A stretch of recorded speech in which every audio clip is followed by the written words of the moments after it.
అభ్యర్థుల సంఖ్యలో చివరున్నారు. మరి ఈ రేస్‌లో ముందుకొస్తారనుకుంటున్నారా? ఖచ్చితంగా ఓటర్ గుర్తిస్తారు. ఫస్ట్ ఎవరున్నారో, లాస్ట్ ఎవరున్నారో చూస్తారు. నేను కూడా లాస్ట్ వన్‌కే ఓటు వేయండి. లాస్ట్ వన్ నేను, కానీ మొదటి ఓటు నాకు వేయాలని చెప్పి నేను ప్రచారం చేయడం జరుగుతుంది. సరే, ఎమ్మెల్సీతోనే రాజకీయాల్లోకి రావాలనుకోవడానికి కారణం ఏంటి? నాకు మంచి సపోర్ట్ ఉందని నేను నిలబడి ఈరోజు రాజకీయ పార్టీలకు అతీతంగా నేను నిలబడుతున్నాను.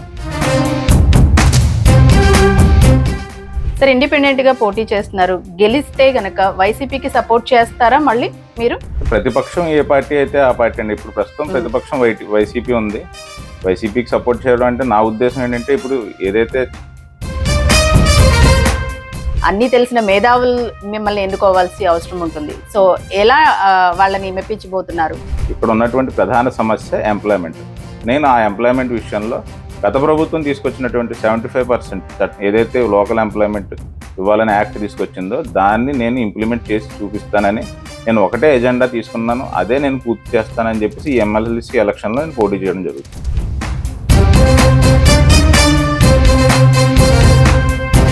ప్రధాన ఎజెండా ఏంటి అసలు? దేంతో ప్రజల్లోకి వెళ్తున్నారు? అది ఎంతవరకు సక్సెస్ అవుతుంది అనుకుంటున్నారు? పట్టభద్రుల కోసం నేను పోరాడడానికి సిద్ధంగా ఉన్నాను. వాళ్ళకి నేను ఈ స్కిల్ డెవలప్మెంట్ అనేది ఖచ్చితంగా తీసుకొస్తే ఇండస్ట్రీస్కి ఉపయోగపడుతుంది, అలాగే ప్రభుత్వానికి కూడా కొంచెం భారం తగ్గుద్ది. కాబట్టి నేను సమాంతర వ్యవస్థను తీసుకురావాలని స్కిల్ డెవలప్మెంట్ సెంటర్ అనేది నా బలంగా నేను చేయాలనుకుంటున్నాను.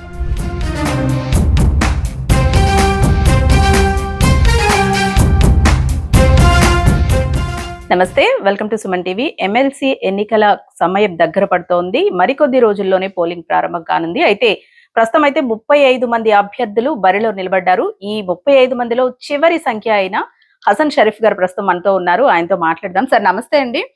అభ్యర్థుల సంఖ్యలో చివరున్నారు.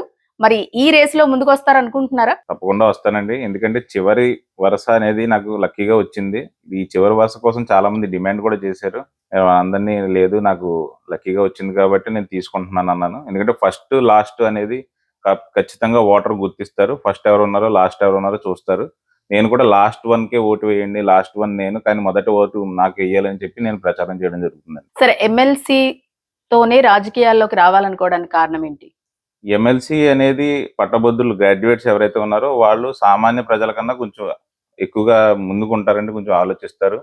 సామాన్య ప్రజలకి తీసుకున్నటువంటి ఏవైతే తాయిలాలు కానీ వాళ్ళకి ప్రలోభాలు కానీ కులం మతం ఆధారితంగా చేసేటువంటి రాజకీయాల్లో ఎమ్మెల్సీ ఈ పట్టభద్రులు ఎవరైతే ఉన్నారో గ్రాడ్యుయేట్స్ తప్పకుండా అలాగా లోపడరు. వాళ్ళకి ఇంకా ఏవైతే రాజకీయ నాయకులు ఉన్నారో వాళ్ళకి లోపడకుండా వ్యక్తి ఎవరు, అతని ఆలోచన విధానం ఏంటనేది గమనిస్తారు. ఇప్పుడు దాకా మనం చూసుకున్నటువంటి మన చరిత్రలో ఎప్పుడు కూడా సామాన్య వ్యక్తులు ఎమ్మెల్సీగా గెలిచారు కానీ అధికార పార్టీలు కానీ లేకపోతే ఇంకొక వ్యక్తులు ఎవరు కూడా గెలిచింది లేదు మనం గమనిస్తే. సరే, ఇండిపెండెంట్ గా బరిలోకి దిగుతున్నారు. ఒకప్పుడు మీరు వైసీపీకి సపోర్ట్ చేశారు. అవునండి. సో వైసీపీ వెనుదిరగడంతోనే మీరు ఇప్పుడు ఇండిపెండెంట్ గా బరిలోకి దిగుతున్నారా? కారణం ఏంటి? వైసీపీకి నేను ఒక సంవత్సరం మాత్రమే నేను సపోర్ట్ చేయడం జరిగింది మేడం. వైసీపీ అనే పార్టీకి నేను ఎందుకు తీసుకురావడం జరిగిందంటే అది పేదల పక్షాన్ని నిలబడుతుంది, ఎంప్లాయ్మెంట్ క్రియేట్ చేసింది. అప్పుడు నాకు నచ్చినటువంటి అంశాలు కూడా నాకు ఇళ్ళ విషయంలో కానీ అవన్నీ నచ్చి నేను పార్టీలో చేరడం జరిగింది. అంతకు ముందు వరకు నేను ఒక సామాజికవేత్తగా ప్రజల పక్షాన నేను గళం వినిపిస్తూ కాకినాడ, గోదావరి జిల్లాల్లో ఎటువంటి సమస్య వచ్చినప్పటికీ ముందుగా నేను నిలబడి నా యొక్క శక్తి సామర్థ్యాలకి సరిపడేట్టుగా నేను పోరాటం చేయడం జరిగింది. అదే నన్ను ఈ రోజు కూడా ఇండిపెండెంట్గా నిలబెట్టమని ఆ యొక్క సమూహాలందరూ కూడా నన్ను కలిసి నిలబెట్టి ఆలోచన చేయడం, నన్ను ముందుకు తీసుకెళ్ళడం, 2-3 నెలలుగా ప్రచారం కూడా 2 జిల్లాల్లో కూడా నేను విస్తృతంగా చేయడం జరిగింది. నాకు మంచి సపోర్ట్ ఉందని నేను నిలబడి ఈరోజు రాజకీయ పార్టీలకు అతీతంగా నేను నిలబడుతున్నాను. వైసీపీ పార్టీ అయితే బరిలో లేకపోయినప్పటికీ ఉన్నప్పటికీ కూడా నేనైతే నిర్ణయం చేసుకున్నాను, ఇండిపెండెంట్గా నా గళం ప్రజల్లోకి వెళ్ళాలని, తప్పకుండా నేను పోటీ చేయాలని నిర్ణయించుకోవడం జరిగింది. సరే, ఇండిపెండెంట్ గా పోటీ చేస్తున్నారు. గెలిస్తే గనక వైసీపీకి సపోర్ట్ చేస్తారా మళ్ళీ మీరు? ప్రతిపక్షం ఏ పార్టీ అయితే ఆ పార్టీ అండి. ఇప్పుడు ప్రస్తుతం ప్రతిపక్షం వైసీపీ ఉంది. వైసీపీకి సపోర్ట్ చేయడం అంటే నా ఉద్దేశం ఏంటంటే, ఇప్పుడు ఏదైతే కూటమి ప్రభుత్వం ఉందో 10 నెలలు అయినప్పటికి కూడా ఇప్పటికి కూడా ఎటువంటి హామీలు పూర్తి చేయలేదు. ఇది మనం గమనిస్తున్నాం. ఇంకా మొన్న చంద్రబాబు నాయుడు గారి స్టేట్మెంట్ మనం వింటే ఇప్పటికి బడ్జెట్ లేదు, ఖజానా ఖాళీగా ఉంది, మనం సూపర్ 6 అమలు చేయలేమని చెప్పేసి ఆయన చెప్పడం జరిగింది. కాబట్టి ఇక ప్రజలకి ఏవైతే మరి హామీలు ఇచ్చారో ఆ చెప్పినటువంటి అబద్ధాలని నేను అంటాను, నేను హామీలని అన్నా, ఆ అబద్ధాలతో ఆయన గద్దెనెక్కి హామీలు అమలు చేయకపోతే ప్రజల పక్షాన పోరాడే వాళ్ళు ఎవరైతే ఉన్నారో వాళ్ళ వైపు నేను ఖచ్చితంగా ఉంటాను. అది కమ్యూనిస్ట్ పార్టీలైనావండి, లేకపోతే వైసీపీ పార్టీ అయినా సరే, లేకపోతే నేనైనా సరే లెఫ్ట్ పార్టీస్తోనే నేను ఉంటానని ఖచ్చితంగా చెప్తున్నాను. సార్, ఉభయ గోదావరి జిల్లాల్లో మీ దృష్టిలో ఉన్న ప్రధాన సమస్యలేంటి? ఒకవేళ మీరు గెలిస్తే ఆ సమస్యలు తీర్చేందుకు ఏ విధమైన పోరాటం చేస్తారు? నేను ప్రస్తుతం ఒక సెక్టార్ గురించి మాట్లాడుతున్నాను కాబట్టి పట్టభద్రుల యొక్క సమస్య ప్రధానంగా ఇక్కడ చాలా మంది మేధావులు, ఆలోచన పరులు, విద్యావంతులు ఉన్నారు. వీరందరి యొక్క సమస్య ప్రధానంగా కాలుష్యం విపరీతంగా పెరిగిపోతుంది. మన యొక్క ఇక్కడ చుట్టుపక్కల కాకినాడ రూరల్లో కానీ గోదావరి మొత్తం కాలుష్యం అయిపోతుంది. ఇండస్ట్రీస్ విపరీతంగా ఉన్నాయి. మరి ఇండస్ట్రీస్ విపరీతంగా ఉన్నాయి, ఎంప్లాయ్మెంట్ అనేది మనకి ఇక్కడికి లేదు. నాకు ఎంప్లాయ్మెంట్ అనేది క్రియేట్ చేయాల్సినటువంటి అవసరం ప్రభుత్వాలకు ఉంది. కానీ ప్రభుత్వాలు మాత్రం ఎంప్లాయ్మెంట్ క్రియేట్ చేయకుండా అక్కడ జాప్యం చేయడం వలన ఇక్కడ ఉన్నట్టు ఉద్యోగులందరూ కూడా ఎవరైతే పట్టభద్రులు అందరూ ఉన్నారో వాళ్ళందరూ వలస వెళ్ళిపోతున్నారు. ఆ వలస వెళ్ళిపోవడాన్ని నేను కాకినాడలో పుట్టి పెరిగి నేను ఎన్ని చూస్తున్నాను కాబట్టి లోకల్ వ్యక్తిగా నేను చెప్తున్నాను. ఇక్కడ ఉన్నటువంటి ప్రధాన సమస్య ఎంప్లాయ్మెంట్. నేను ఆ ఎంప్లాయ్మెంట్ విషయంలో గత ప్రభుత్వం తీసుకొచ్చినటువంటి 75% ఏదైతే లోకల్ ఎంప్లాయ్మెంట్ ఇవ్వాలని యాక్ట్ తీసుకొచ్చిందో దాన్ని నేను ఇంప్లిమెంట్ చేసి చూపిస్తానని నేను ఒకటే ఎజెండా తీసుకున్నాను. అదే నేను పూర్తి చేస్తానని చెప్పేసి ఈ ఎమ్మెల్సీ ఎలక్షన్లో నేను పోటీ చేయడం జరుగుతుంది. సరే, ఇంకొక హామీ కూడా మీరు ఇస్తున్నారు. ఏంటంటే ప్రతి మండలానికి ఒక స్కిల్ డెవలప్మెంట్ సెంటర్ ని ఏర్పాటు చేసే విధంగా కృషి చేస్తానంటున్నారు. అవును మేడం. ఇది సాధ్యమయ్యే పని అంటారా? అసలు సాధ్యం కాకపోయినప్పటికీ కూడా సాధ్యం చేయాల్సిన అవసరం ఉంది. ఎందుకంటే భవిష్యత్తు తరాలు ఏవైతే ఉన్నారో వీరందరికీ కూడా ఉద్యోగ కల్పన చేయాలంటే ఇప్పుడు ప్రస్తుతం 75% ఎంప్లాయీస్కి మనం లోకల్ ఎంప్లాయ్మెంట్ ఇస్తున్నప్పుడు భావితరాల వాళ్ళకు కూడా అదే విధంగా స్కిల్ డెవలప్మెంట్ అందించామంటే ఇండస్ట్రీస్ కూడా చాలా హ్యాపీగా మనం వస్తున్నటువంటి ఎవరైతే పట్టభద్రులు ఉన్నారో వాళ్ళందరికీ ఉద్యోగం కల్పించగలుగుతుంది. ప్రభుత్వం ఈ పని చేస్తే చక్కగా ఎక్కడికి వెళ్ళాల్సిన అవసరం లేదు. ఇక్కడ ఉన్నటువంటి ఈ కంపెనీస్ ద్వారానే వాళ్ళకందరికీ ఉద్యోగాలు వస్తాయి. సరే, ఇప్పుడు పెద్దల సభలో అడుగు పెట్టాలంటే ఎంతో మంది మేధావుల సపోర్ట్ అయితే కావాలి. ఎందుకంటే ఇదేమి చదువుకోలేని వాళ్ళ వేసే ఓటు కాదు, అన్ని తెలిసిన మేధావులు మిమ్మల్ని ఎన్నుకోవాల్సి అవసరం ఉంటుంది. సో ఎలా వాళ్ళని మెప్పించబోతున్నారు? మేధావులను ఆలోచింపజేసేటువంటి వ్యవహారమే నేను చేయడం జరుగుతుంది మేడం. ఏదైతే సామాన్య ఓటర్ల కన్నా మేధావులు ఖచ్చితంగా కులం కానీ మతం కానీ చూడరు. హసన్ షరీఫ్ ఏంటి, హసన్ షరీఫ్ యొక్క బ్యాక్గ్రౌండ్ ఏంటి, హసన్ షరీఫ్ సామాన్య మధ్యతరగతి పౌరుడిగా వచ్చి ఇన్ని సంవత్సరాల నుంచి ఉద్యమాల్లో ఉన్నాడు, ఈ రోజు రాజకీయాల్లోకి రావడం గల కారణం ఏంటి, నిస్వార్థంగా ఉన్నాడా లేదా అనేది చూస్తారు. ఎందుకంటే మేధావులు అనేవాళ్ళు ఏకపక్షం ఎప్పుడు నిర్ణయం తీసుకోరు. ఖచ్చితంగా నాణ్యానికి రెండు వైపులా ఆలోచిస్తారు.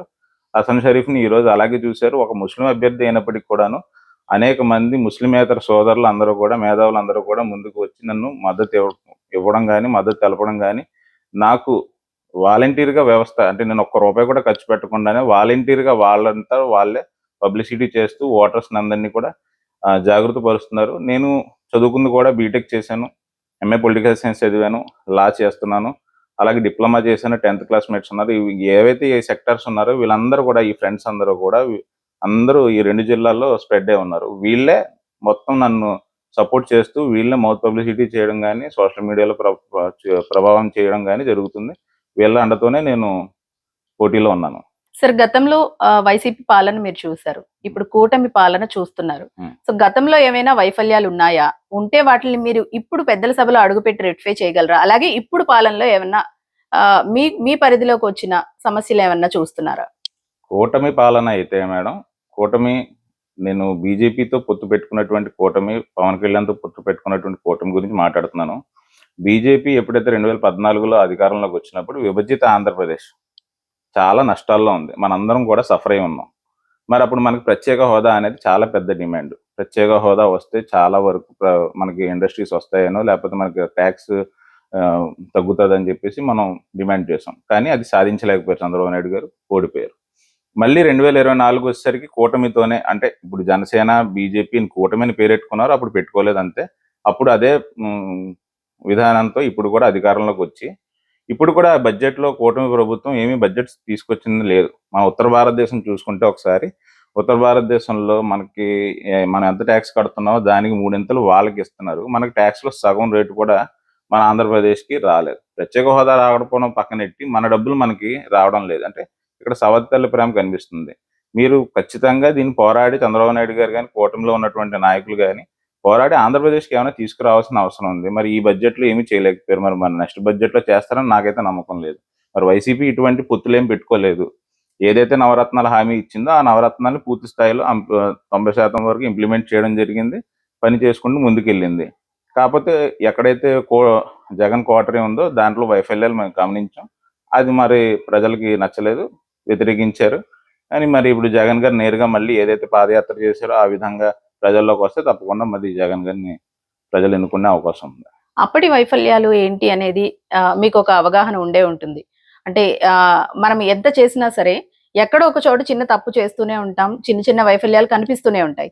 అలాంటివి మీ దృష్టికి వచ్చినవి ఏంటండి? ఇప్పుడు మీకు గనక ఈ అధికారాన్ని మీ చేజిక్కితే మీరు దాన్ని రెక్టిఫై చేయడానికి పోరాటం చేస్తారా? ఎలాంటి కృషి ఉంటుంది? ఏ పార్టీ అయినా సరే మేడం, కార్పొరేట్ శక్తులకి మనం అనుకూలంగా ఉండకూడదు. కార్పొరేట్లు ఏంటంటే ఇప్పుడు మన ఉదాహరణకి కాకినాడలోని షిప్పింగ్ కంపెనీలు కానీ, ఆయిల్ కంపెనీలు కానీ, లేకపోతే ఇక తుని నుంచి ఉన్న కోస్టా కారిడార్లో చాలా కంపెనీలు ఉన్నాయి. మనం వాటిని గమనించామంటే అక్కడ అన్న కంపెనీలన్నిటిలోనూ ఎవరైతే నార్త్ ఇండియా నుంచి ఎక్కువ మంది వచ్చి ఇక్కడ పనిచేస్తున్నారు. దానికి కారణం ఏంటంటే మనం ఓపెన్గా చెప్పుకుంటే అక్కడ ఉన్నటువంటి కంపెనీలు ఇక్కడ ఉన్నటువంటి రాజకీయ నాయకుల్ని లోబరుచుకుని వాళ్ళ యొక్క అనుకూలంగా నడిపిస్తారు. అదే మన స్థానికులు ఉన్నారనుకోండి, అదే ఎంప్లాయ్మెంట్, అక్కడ చాలా వరకు ఎంప్లాయ్మెంట్ రావాల్సిన అవసరం ఉంది. ఇక్కడ ఉన్న ఎంప్లాయ్ కూడా జాబ్ భద్రత ఉండదు, వాళ్ళ యొక్క ప్రమోషన్లు ఉండవు, వాళ్ళందరూ కూడా ఇబ్బంది పడుతూ ఉంటారు. నేను నా యొక్క ప్రధాన డిమాండ్ అదే. ఏదైతే నార్త్ ఇండియా నుంచి లేకపోతే వేరే రాష్ట్రాల నుంచి వచ్చి ఇక్కడ ఉద్యోగాలు చేసుకుంటున్నారో వాళ్ళకు ఉన్నటువంటి ఉద్యోగ భద్రత స్థానికులకు లేదు.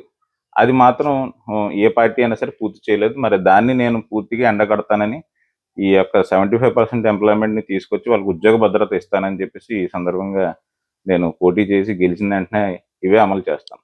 సార్, సంక్షేమం, అభివృద్ధి ఈ రెండు ప్రధాన ఎజెండాగా ఏ పార్టీ అయినా పనిచేస్తుంది అంటారు.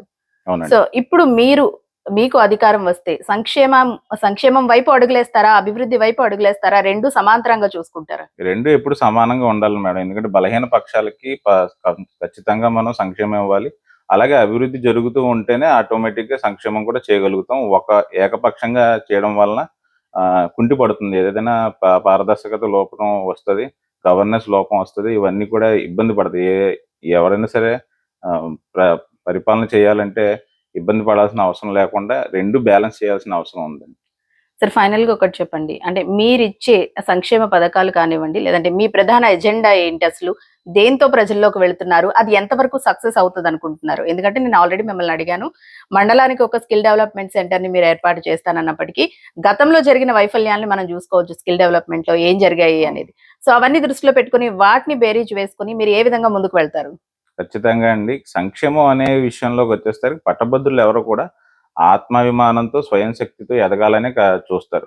కాబట్టి వాళ్ళకి సంక్షేమం కన్నా వాళ్ళు కష్టపడి ఏ కులమైనా ఏ మతమైనా సరే వాళ్ళు అప్పులు చేసైనా సరే ముందు పట్టా తెచ్చుకుని ఉద్యోగం సాధించి ఎంప్లాయ్మెంట్ తెచ్చుకుని వాళ్ళ కుటుంబాన్ని పోషించుకోవాలని చూస్తారు. సంక్షేమం వైపు అయితే చూడరు.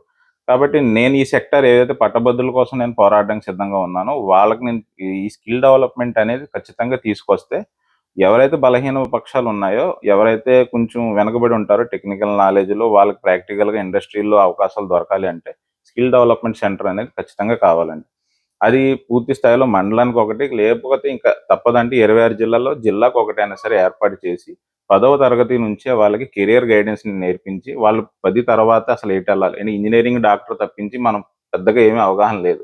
అక్కడే మన సిలబస్లో వాటిని కలిపేసామనుకోండి, వాళ్ళకి ఇంక ఈ చదువుకున్న తర్వాత ఇవన్నీ అవకాశాలు ఉన్నాయి, ఇవన్నీ కూడా మన అందరికీ ఉపయోగపడతాయని చెప్పేసి తీసుకొస్తే ఇండస్ట్రీస్కి ఉపయోగపడుతుంది, అలాగే ప్రభుత్వానికి కూడా కొంచెం భారం తగ్గుద్ది. కాబట్టి నేను సమాంతర వ్యవస్థను తీసుకురావాలని స్కిల్ డెవలప్మెంట్ సెంటర్ అనేది నా బలంగా నేను చేయాలనుకుంటున్నాను. పెద్దల సభలో అడుగు పెట్టడానికి మేధావులకు మీరు ఏమైనా అభ్యర్థిస్తున్నారు? అంటే ఇదేమి ఆషామాషి వ్యవహారం కాదు. దాదాపు 35 మంది అభ్యర్థులు బరిలో ఉన్నారు. చివరి సంఖ్య అయినప్పటికీ మొదటి సంఖ్య మీదే అవుతుంది, మీరే గెలుస్తారని ఎవరికి వారు గెలుపు ధీమాతో ఉంటారు. సో మీ గెలుపు ధీమా ఏంటి? ఫైనల్ గా ఏం చెప్పదలుచుకున్నారు? నా గెలుపు ధీమా ఒకటే మేడం. ఏదైతే ఇప్పుడు ఉన్నటువంటి పరిస్థితులు, రాజకీయ పరిస్థితుల్లో నేను విలువలతో కూడా రాజకీయాలు చేయడానికి వచ్చాను. నన్ను గమనిస్తున్న వాళ్ళందరూ కూడా అదే గమనిస్తున్నారు. ఏంటంటే హసన్ షరీఫ్ అనే వ్యక్తి ఒక ముస్లిం అయినప్పటికి కూడాను చాలా మంది వచ్చి మద్దతు ఇస్తున్నారని కారణం ఏంటి, అతని బ్యాక్గ్రౌండ్ ఏంటి అనేది ఇంటెలిజెన్స్ కూడా దాని వెనకపడి ఉన్నది. ఇప్పుడు అదే నాకు యొక్క బలం. నా యొక్క బలాన్ని నేను దాన్ని ఇంకా అధిగమించి దాన్ని ఇంకా బలపరుచుకొని చట్టసభల్లోకి వెళ్ళడానికి కూడా ఒక అవకాశం ఎమ్మెల్సీ అభ్యర్థం. ఎందుకంటే పట్టభద్రులు అనేవాళ్ళు ఆలోచించే ఓటేస్తారు, మేధావులు అనేవాళ్ళు ఆలోచించే ఓటేస్తారు. కాబట్టి ఇక్కడ కులమా, మతమా, పార్టీయా అనేది పక్కన పెట్టి అతని యొక్క సిద్ధాంతం ఏంటి, అతని యొక్క ఆలోచన ఏంటని గమనిస్తున్నారు. నా యొక్క ఆలోచన, నా యొక్క సిద్ధాంతం, నేను భారత జాతీయత్వాన్ని, నేషనల్ ఇంటిగ్రిటీని నేను ప్రోత్సహిస్తాను. నా యొక్క ఆలోచన విధానాన్ని వాళ్ళందరూ గమనిస్తున్నారు. కాబట్టి అదే నా బలం అని నేను నమ్ముతున్నాను. Right. Thank you so much sir, మీ అభిప్రాయం తెలియజేసినందుకు. సో చూసారు కదండి, పట్టభద్రులకు సంబంధించి హసన్ షరీఫ్ గారు అయితే ఆయన గెలుపు ధీమాన్ని వ్యక్తం చేస్తున్నారు. 35 మంది అభ్యర్థుల్లో 35వ నెంబర్ తనదే అయినప్పటికీ తానే ముందుంటానని, తన గెలుపు ఖాయం అంటూ కూడా ఆయన ధీమా వ్యక్తం చేస్తున్నారు. అయితే దీనికి సంబంధించి మరికొద్ది రోజులైతే ఆగాల్సి ఉంది. మొత్తానికి గెలుపు ధీమాని వ్యక్తం చేయడమే కాదు, గెలిస్తే ఆయన ఏం చేస్తారు, ఎలాంటి వైఫల్యాలను ఇప్పటి వరకు చూశారు, వాటిని ఏ విధంగా పరిష్కరిస్తారు అనేది కూడా ఆయన క్లారిటీ ఇస్తున్నారు. కెమెరా పర్సన్ చిన్నతో అనిశ్రీ, సుమన్ టీవీ.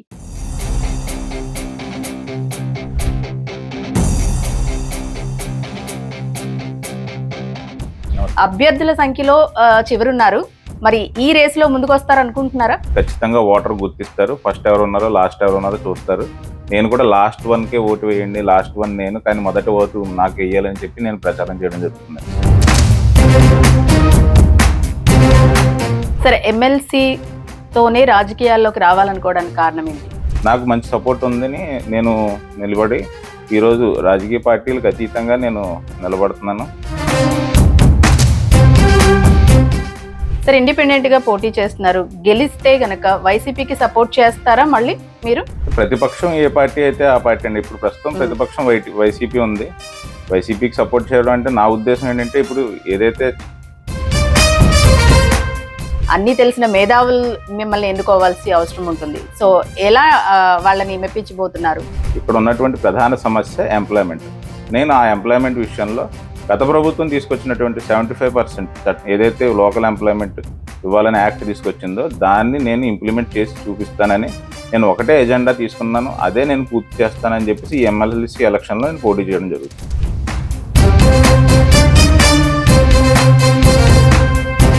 ప్రధాన ఎజెండా ఏంటి అసలు? దేంతో ప్రజల్లోకి వెళుతున్నారు? అది ఎంతవరకు సక్సెస్ అవుతుంది అనుకుంటున్నారు? పట్టభద్రుల కోసం నేను పోరాడడానికి సిద్ధంగా ఉన్నాను. వాళ్ళకి నేను ఈ స్కిల్ డెవలప్మెంట్ అనేది ఖచ్చితంగా తీసుకొస్తే ఇండస్ట్రీస్కి ఉపయోగపడుతుంది, అలాగే ప్రభుత్వానికి కూడా కొంచెం భారం తగ్గుద్ది. కాబట్టి నేను సమాంతర వ్యవస్థను తీసుకురావాలని స్కిల్ డెవలప్మెంట్ సెంటర్ అనేది నా బలంగా నేను చేయాలనుకుంటున్నాను.